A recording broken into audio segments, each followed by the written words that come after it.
Did you ever go to the hospital in an emergency and get admitted immediately? 1. Yes, I was at home when I coughed and suddenly felt intense pain.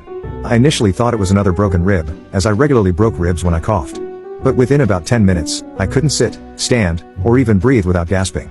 My son took one look at me and rushed me to the hospital ER. While he was parking the car, I staggered into the waiting room. The triage nurse took one look at me, ignored everyone else, grabbed a wheelchair, and shouted, "Code Blue! Code Blue!" She literally pushed people out of the way while yelling for assistance. We rushed into the ER, where the nurses immediately sprang into action. A patient in a hospital bed was wheeled out to make room for me.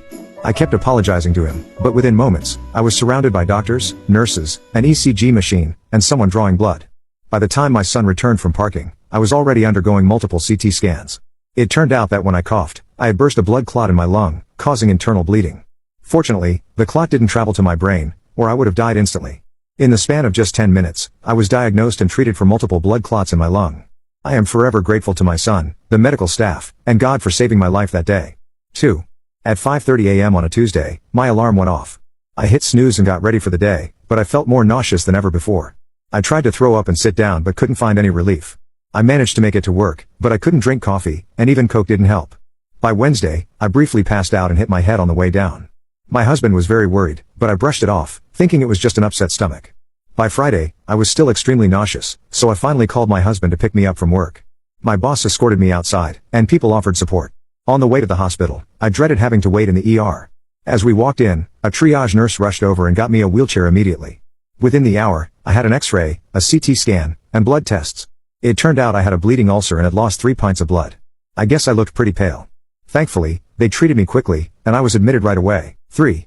I walked into the ER, and since I was a chief of surgery, an orthopedic surgeon, they asked who I was there to see. I told them I wasn't there to see anyone, I was the patient. I said, "I have appendicitis." Naturally, they didn't believe me and performed a CT scan, which came back negative. They asked who they should call, and I gave them the names of 2 general surgeons. One of them arrived within 30 minutes.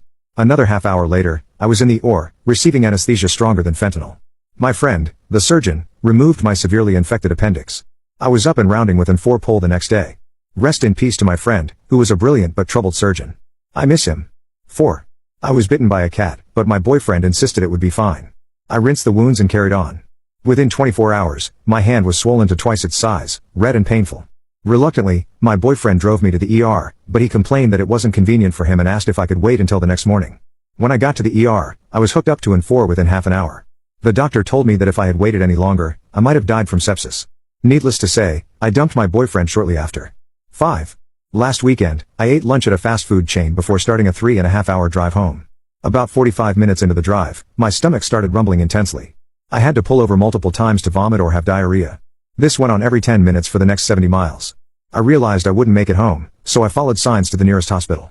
I walked into the ER, handed over my insurance card, and barely managed to say, "I think I have food poisoning," before vomiting on the floor and passing out. When I came to, I was already in a hospital gown with 4 fluids being administered.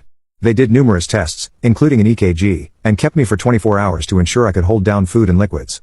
I'm grateful for the quick care I received at Community Regional Hospital in Kokomo, Indiana. 6. One winter, I woke up with chest pains. I ignored it and got on a short 2-hour flight. The pain worsened, so I asked the flight attendant when we would land. It was only 15 minutes away. My wife picked me up at the airport, and we skipped the checked bags, heading straight to the ER. Chest pains meant they saw me immediately. An ECG ruled out a heart attack, but the pain was still severe. One of the orderlies jokingly asked if I had been playing baseball, as it sounded like a ball-throwing injury. That's when I remembered the drunken snowball fight I had the night before. It turned out I had pulled chest muscles.